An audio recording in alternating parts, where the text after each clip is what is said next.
my beloved Boss Mike Severa.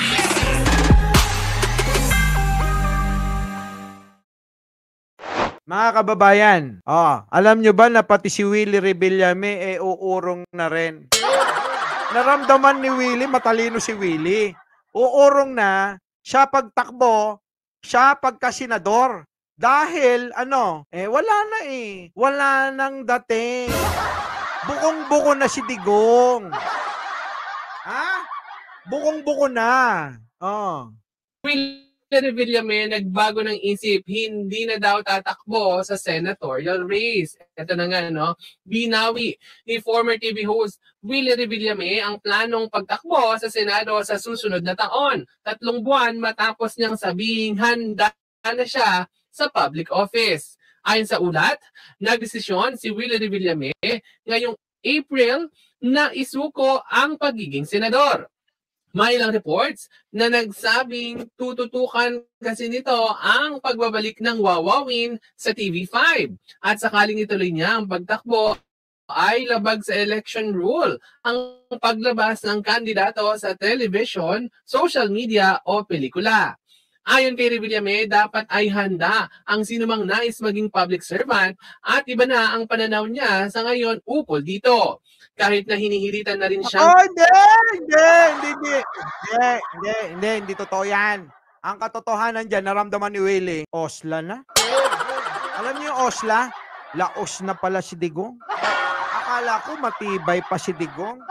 Akala ko si Digong malakas pa. Akala ko si Digong may karisma pa. Akala ko si Digong marami pang nauuto. Konti na lang ang nauuto. Tama yung desisyon mo, sabi dito, Willie. Kawawa, Digong, osla na. Mabilrakin, tama. Laos na si Digong. Kayo na lang ang naniniwala. Sila Badong na lang ang naniniwala. Si Banat Bay na lang ang naniniwala. Diba? Kita nyo mga pinagkukuha. Puro mga nuknukan ang biruin mo, si Philip, papasabak, senador. Katikit nila sino? Si Philip? Pambihirang buhay yan, Ang kanyang plataforma ay para lang ialay ang buhay niya kay Digong. Kung hindi ba namang gunggong, hindi niya alam na ang magpapanalo sa kanya ay yung taong bayan na naghihintay na sila'y pagsilbihan. Meron pa bang sasama sa itsura na yan?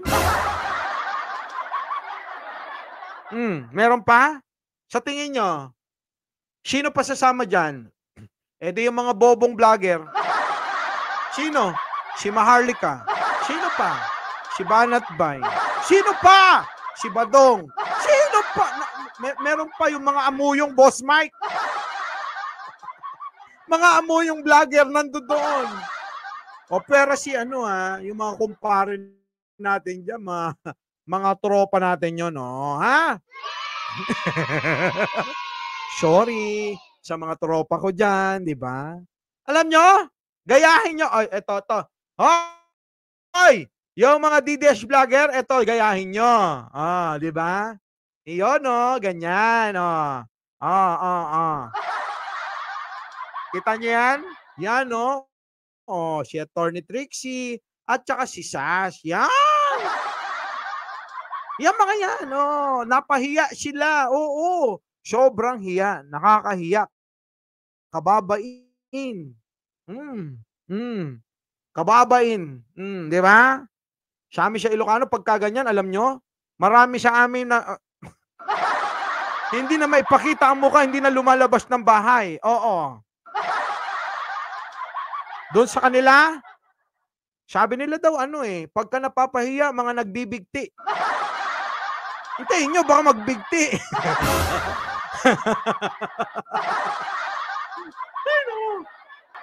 Wala na mga boss. Eto na, kita nyo na. Wala na itong grupo ng mga Duterte. Tuloy-tuloy na yan, nababagsak ng babagsak ng babagsak. Ano pa ba naman ang ano nila diyan, 'di ba? Ano pa ba naman ang aasahan nila? Kayo magsabi. Sa totoo lang mga kababayan, eto eto na yung mga sinasabi nila ron na weak leader, no? Eto yung sinasabi nilang bangag daw. Kung totoong bangag, yung Pangulo, bakit nakakaisip ng maraming ganyan? Ha? Kung totoo yung binibintang nyo, parang binabalik nyo na rin sa sarili nyo na, sinungaling kayo. Di ba? Hindi pala totoong weak leader. Kasi, tinatawanan lang kayo ni Pangulong Bongbong Marcos. Pinapaikot-ikot lang kayo sa kanyang palad. Lagay nga natin itong mukha na to. Ito yung tumatawag ng weak leader ito yun private practice. At idemanda namin sila. Siguro. Dali, Digong, wag kang munang pumikit. Matagal pa. May 3 rally pa kayong gagawin. Wag munang pumikit.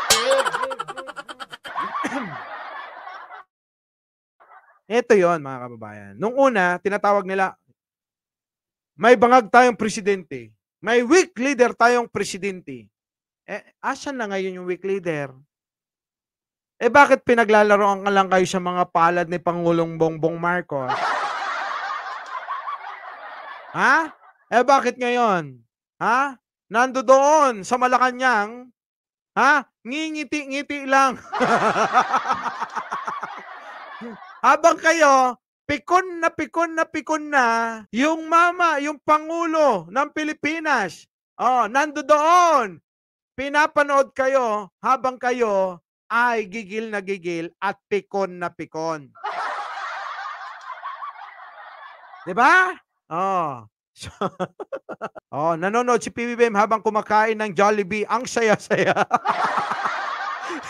Kayo ang galing nyo mang asyar. Nang-aasyar ba kayo? Parang naaagnas na. Buhay. Sino? Si Digong? Grabe kayo, buhay pa yan agkabawin. Naku. Si Digong, no comment, no reaction. Itok-itok sa Manila Zoo. Para lang natutulog lang. Make up na lang ang kulang. Na-stroke na yata. Yan. Si Attorney Trixie. Hello. Shaz. Hello. Alam nyo, kung ako sa inyo, medyo maglaylo na kayo. Laylo na. Nako, wala na. Maraming hindi nabayaran, cancel ang rally. Naku, talaga? Chismis yan Talaga ba? Oo. Bakit ang ganda ng mga yan? Ewan ko. Kasi, syempre, sabi lang nila, malaki daw malaki daw diba? Kahit sa ibang parte ng Mindanao, di yan sila tatanggapin. Sabi ng malditan lola ko. Boss Mike, totoo ba yun? Oranggutan? Sino? Sino oranggutan? Pinagbili ang kanila ng dignidad. Sabi ni grabe. Magandang gabi po sa inyo. Hindi ako nakapag-shoutout May bago silang amo, si Xi Jinping. Grabe, kalahati lang ang binayad. Bakit kalahati?